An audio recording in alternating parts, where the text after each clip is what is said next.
A University of Kentucky student faces charges as the FBI continues its investigation into the deadly riot at the U.S. Capitol on January 6th. Grayson Courtright, a West Virginia native, faces 4 federal charges.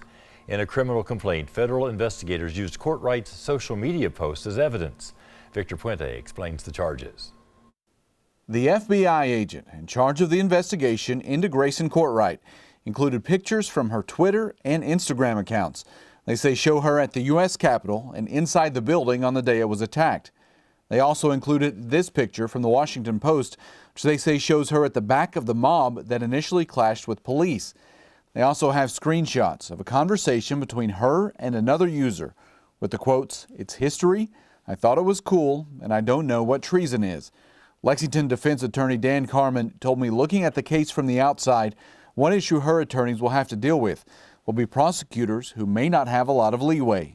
You're dealing with a prosecutor's office who is probably, taking some guidance from above, their boss and their boss's boss and so forth.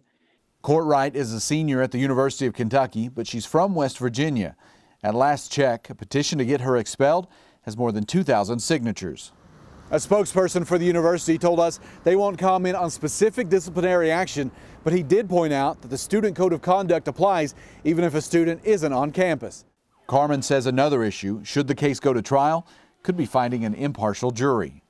It would seem jury selection would be interesting because almost every person who has eyes to see and ears to hear here in the United States, including among the jury pool in the District of Columbia, already have an opinion formed about the events of that day.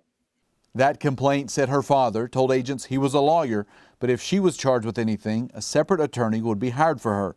It said he also confirmed her involvements in the Capitol riots and stated that she would cooperate with law enforcement. In Lexington, Victor Puente, Fox 56 10 o'clock news. Courtright faces 4 federal charges, including violent entry and disorderly conduct on Capitol grounds and theft of government property.